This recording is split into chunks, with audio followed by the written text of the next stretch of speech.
우리는 앞선 여정들을 통해 복음을 위해 쉴 새 없이 달렸던 바울의 발걸음을 보았습니다. 그는 유럽과 아시아를 넘나들며 교회를 개척했고 거짓 교사들과 치열하게 논쟁하며 진리를 수호했습니다. 그런데 지금 그 역동적인 사도의 발이 멈췄습니다. 장소는 로마, 신부는 황제의 재판을 기다리는 미결수, 상황은 가택연금 상태입니다. 그의 손목에는 쇠사슬이 채워져 있고 문 밖에는 로마 근위병이 지키고 있습니다. 인간적인 눈으로 볼 때 이것은 사역의 단절이자 실패처럼 보일 수 있습니다. 가장 왕성하게 활동해야 할 시기에 감옥에 갇혀버린 사도의 처지는 처량해 보이기까지 합니다. 그러나 역설적이게도 바울의 육신이 가장 좁은 공간에 갇혀있던 바로 그 시간, 그의 영혼은 그 어느 때보다 높고 광활한 영적 세계를 비행하고 있었습니다. 바울은 이 로마 감옥에서 에베소서, 빌립보서, 골로새서, 빌레몬서라는 4편의 편지, 즉 옥중서신을 기록했습니다. 이 서신서들은 감옥의 어둠 속에서 쓰였지만 그 내용은 신약 성경 전체에서 가장 찬란하고 영광스러운 빛으로 가득 차 있습니다. 쇠사슬 소리가 들리는 곳에서 터져나온 하늘의 기쁨과 감옥 안에서 바라본 우주적인 교회의 비전. 이것이 바로 우리가 제3편에서 탐구할 주제입니다. 먼저 우리는 신약 성경의 알프스라 불리는 거대한 봉우리 에베소서로 나아갑니다. 로마서나 고린도전서가 구체적인 교회의 문제나 논쟁을 해결하기 위해 쓰였다면 에베소서는 그런 특정한 문제 제기 없이 하나님의 구원 계획이라는 거대한 파노라마를 차분하고 장엄하게 펼쳐 보이는 서신입니다. 바울은 감옥이라는 현실의 제약을 뛰어넘어 창세 전부터 영원 후까지 이어지는 하나님의 웅장한 드라마를 노래합니다. 에베소서 1장은 바울의 벅찬 찬송으로 시작됩니다. 찬송하리로다 하나님 곧 우리 주 예수 그리스도의 아버지께서 그리스도 안에서 하늘에 속한 모든 신령한 복을 우리에게 주시되. 여기서 바울은 우리의 시선을 땅의 감옥이 아닌 하늘로 이끕니다. 그가 말하는 하늘에 속한 신령한 복은 무엇입니까? 그것은 건강이나 부와 같은 일시적인 것이 아닙니다. 바울은 창세전으로 거슬러 올라가 그 복의 기원을 설명합니다. 곧 창세전에 그리스도 안에서 우리를 택하사 우리로 사랑 안에서 그 앞에 거룩하고 흠이 없게 하시려고 자기의 아들들이 되게 하셨으니. 이것이 바로 예정과 선택의 교리입니다. 많은 사람들이 이 교리를 누구는 구원받고 누구는 버림받는가 하는 운명론적인 논쟁으로 오해하곤 합니다. 그러나 바울이 감옥에서 이 진리를 선포한 이유는 논쟁을 위해서가 아닙니다. 그것은 성도들에게 흔들리지 않는 구원의 확신과 안정감을 주기 위함이었습니다. 생각해 보십시오. 내가 하나님을 믿기로 결심했기 때문에 구원받은 것이라면 나의 결심이 약해질 때 나의 구원도 흔들릴 수 있습니다. 그러나 바울은 선언합니다. 아니다. 내가 태어나기도 전, 아니 우주가 생기기도 전인 창세전에 하나님께서 기쁘신 뜻대로 너를 이미 선택하셨다. 이것은 우리의 구원이 우리의 어떠함에 달려있지 않고 오직 하나님의 영원하신 주권과 사랑에 뿌리를 두고 있음을 보여줍니다. 감옥에 갇혀 내일 죽을지 모르는 상황에서도 바울이 평안할 수 있었던 이유는 자신의 운명이 로마 황제의 손이 아니라 창세 전부터 자기를 택하신 하나님의 손안에 있음을 알았기 때문입니다. 이 거대한 구원 계획의 핵심에는 그리스도 안에서라는 바울 신학의 가장 중요한 개념이 자리 잡고 있습니다. 에베소서 1장에서만 이 표현이 무려 10번 이상 반복됩니다. 죄인인 우리가 거룩하신 하나님의 선택을 받고 죄사함을 얻으며 기업의 보증이신 성령을 받을 수 있는 유일한 근거는 우리가 예수 그리스도와 연합하여 그분 안에 있기 때문입니다. 하나님께서는 우리를 보실 때 우리의 허물을 보시는 것이 아니라 우리를 감싸고 있는 그리스도의 완전하심을 보십니다. 그리고 바울은 1장 후반부에서 이 모든 구원 계획의 최종 목적지인 비밀을 계시합니다. 그것은 바로 하늘에 있는 것이나 땅에 있는 것이 다 그리스도 안에서 통일되게 하려 하심이라는 우주적인 비전입니다. 죄로 인해 분열되고 깨어진 온 우주가 예수 그리스도를 머리로 하여 다시금 완벽한 조화와 질서를 회복하는 것, 이것이 역사의 목표입니다. 그리고 그 회복의 중심에 바로 하나님께서 세우신 새로운 공동체, 교회가 있습니다. 바울에게 교회는 단순히 구원받은 사람들의 모임 정도가 아니었습니다. 에베소서 1장 23절은 교회를 향한 가장 영광스러운 정의를 내립니다. 교회는 그의 몸이니 만물 안에서 만물을 충만하게 하시는 이의 충만함이니라. 교회는 온 우주를 충만케 하시는 그리스도의 생명과 영광이 가득 담겨 있는 그릇이자 그분의 몸입니다. 감옥에 갇힌 늙은 사도의 눈에 비친 교회는 초라한 이민자들의 모임이 아니라 온 우주의 역사를 완성해가는 하나님의 걸작품이었습니다. 이 장엄한 교회의 비전이 있었기에 바울은 쇠사슬의 무게를 견디며 옥중에서도 하늘의 기쁨을 노래할 수 있었던 것입니다. 바울이 에베소서 1장에서 하늘 보좌 우편에 앉으신 그리스도와 그분의 몸된 교회의 영광을 노래했다면 2장에서는 시선을 급격하게 아래로 돌려 우리가 구원받기 전 죄악의 진흙탕 속에 있던 처참한 과거를 상기시킵니다. 그는 허물과 죄로 죽었던 너희를 살리셨도다. 바울은 우리의 이전 상태를 병든 상태나 약한 상태가 아니라 영적으로 완전히 죽었던 상태라고 진단합니다. 우리는 세상 풍조를 따르고 공중 권세 잡은 자를 따르며 본질상 진노의 자녀였습니다. 그렇다면 어떻게 죽은 자가 다시 살아나 거룩한 교회의 일원이 될 수 있었을까요? 바울은 기독교 복음의 가장 핵심적인 진리를 다시 한번 선포합니다. 너희는 그 은혜에 의하여 믿음으로 말미암아 구원을 받았으니 이것은 너희에게서 난 것이 아니요 하나님의 선물이라. 행위에서 난 것이 아니니 이는 누구든지 자랑하지 못하게 함이라. 로마서와 갈라디아서에서 치열하게 논증했던 이신칭의의 진리가 여기서 다시 한번 하나님의 선물이라는 아름다운 언어로 요약됩니다. 감옥에 갇힌 바울에게 이 은혜는 쇠사슬보다 더 강력한 실제였습니다. 자신이 잘나서 사도가 된 것이 아니라 전적인 은혜로 되었음을 알았기에 그는 감옥에서도 감사할 수 있었습니다. 이 은혜는 개인의 구원에서 멈추지 않고 인류 역사상 가장 견고했던 장벽을 무너뜨리는 사회적, 우주적 화해로 나아갑니다. 당시 유대인과 이방인 사이에는 율법과 할례라는 도저히 넘을 수 없는 중간에 막힌 담이 있었습니다. 유대인은 이방인을 지옥의 땔감으로 여겼고 이방인은 유대인을 혐오했습니다. 그러나 바울은 에베소서 2장 14절에서 충격적인 선언을 합니다. 그는 우리의 화평이신지라 둘로 하나를 만드사 원수된 것 곧 중간에 막힌 담을 자기 육체로 허시고 예수 그리스도께서 십자가에서 육체가 찢기실 때 하나님과 우리 사이의 휘장만 찢어진 것이 아니라 사람과 사람 사이를 가로막던 미움과 차별의 담도 함께 무너졌습니다. 십자가는 유대인과 이방인을 융합하여 한 세 사람, 즉 제3의 인류인 교회를 창조했습니다. 이것이 바로 바울이 말하는 교회의 본질입니다. 교회는 끼리끼리 모이는 동호회가 아닙니다.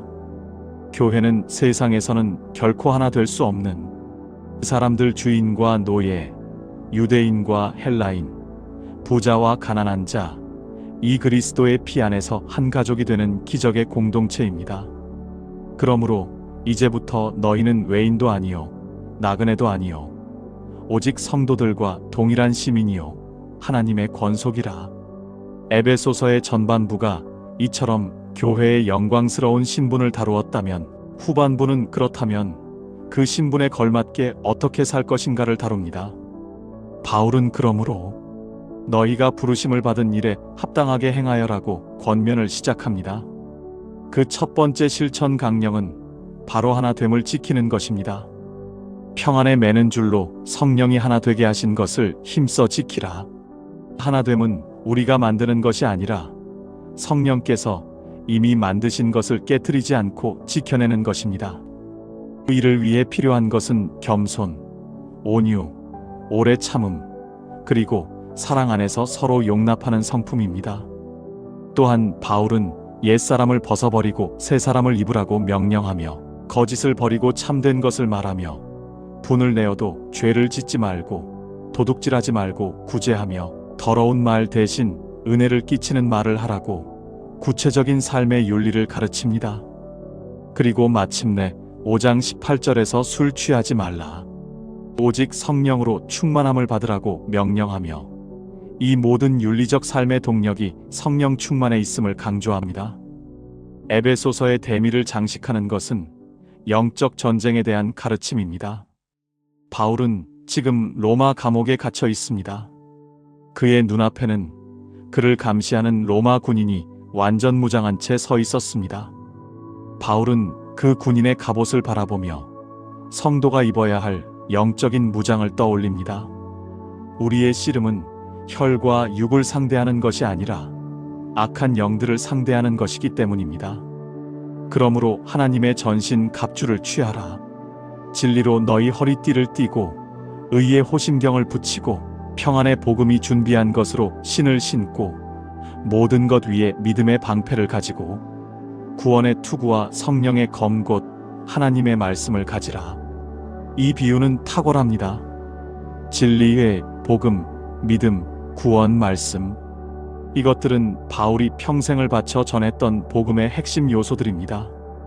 그는 쇠사슬에 매여 있으면서도 영적으로는 그 누구보다 강력하게 무장된 하나님의 군사였습니다. 그는 에베소 교인들에게 이 전신 갑주를 입고 성령 안에서 무시로 기도하라고 당부합니다.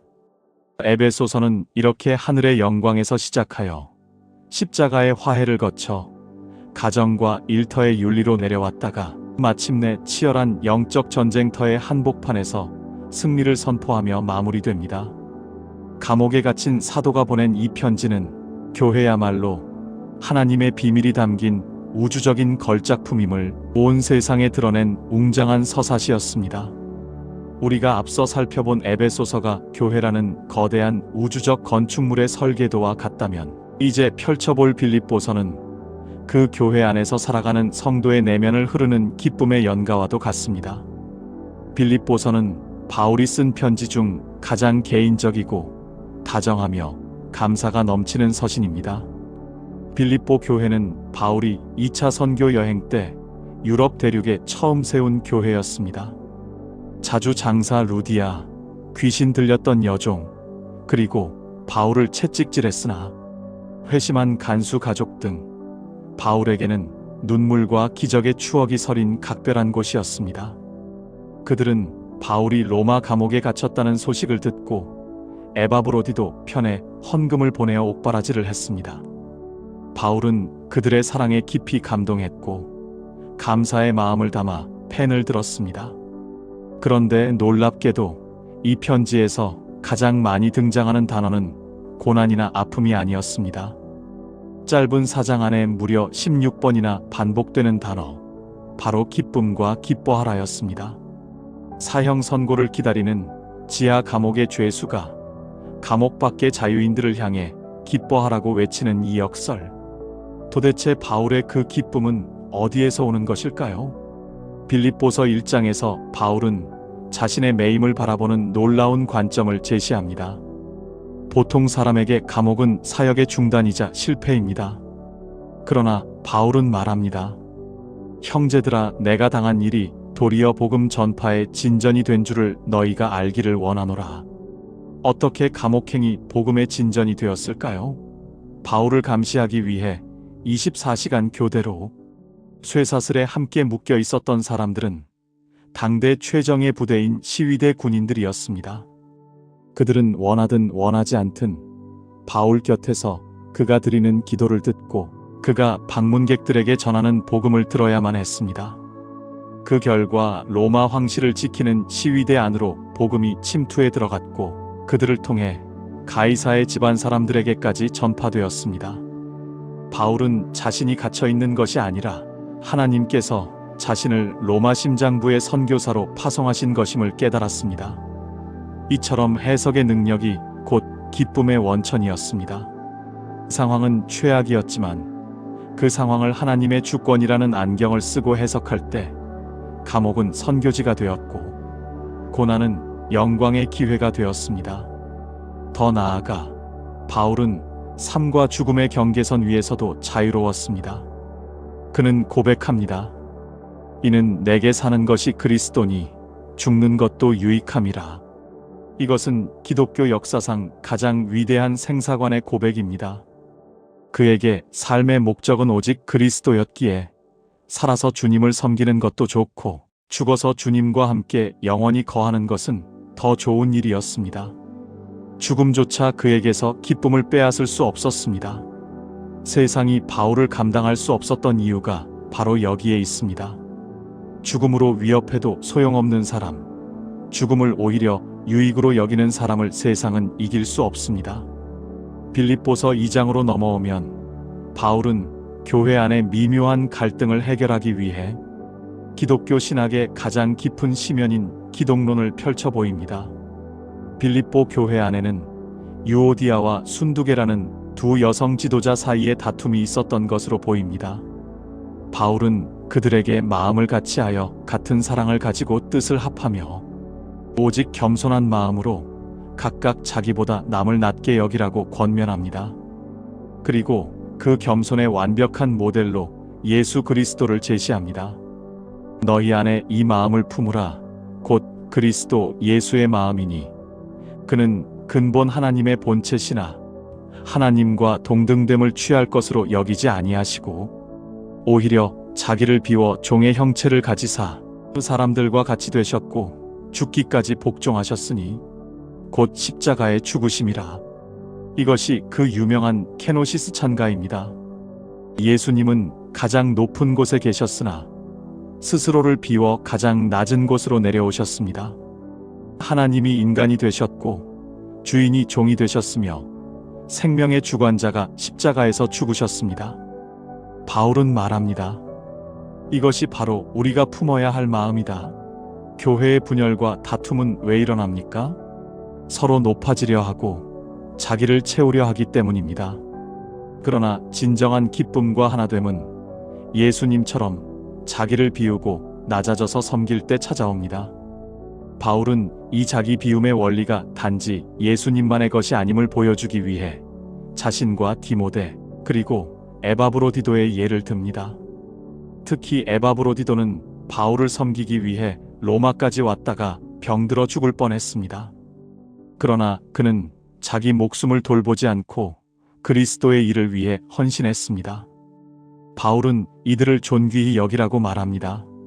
세상은 자기를 채우고 높이는 자를 성공했다고 말하지만 성경은 자기를 비우고 낮추어 남을 섬기는 자가 진정으로 존귀하며 그 안에 세상이 알지 못하는 참된 기쁨이 있다고 선언합니다.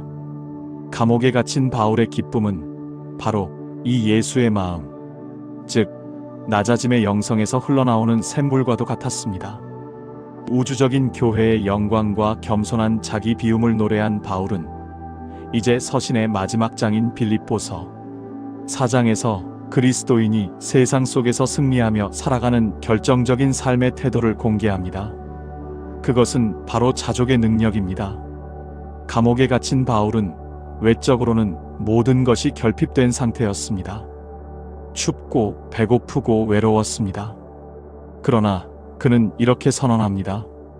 나는 비천에 처할 줄도 알고 풍부에 처할 줄도 알아. 모든 일 곧 배부름과 배고픔과 풍부와 궁핍에도 처할 줄 아는 일체의 비결을 배웠노라.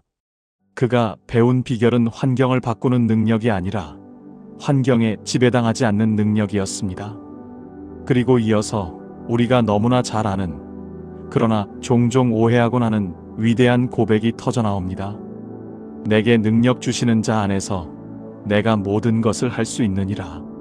이 말씀은 내 꿈을 이루어주는 주문이 아닙니다. 이것은 그리스도께서 내게 힘을 주신다면 나는 감옥의 비천함도 견딜 수 있고 왕궁의 풍요로움도 타락하지 않고 누릴 수 있다는, 어떤 상황에서도 믿음을 지켜내는 전천후 신앙의 고백입니다. 바울의 기쁨은 소유의 넉넉함이 아니라 그리스도의 충분함에서 나왔습니다. 바울이 이토록 당당할 수 있었던 마지막 이유는 그의 소속이 이 땅이 아니었기 때문입니다. 그러나 우리의 시민권은 하늘에 있는지라 거기로부터 구원하는 자 곧 주 예수 그리스도를 기다리노니.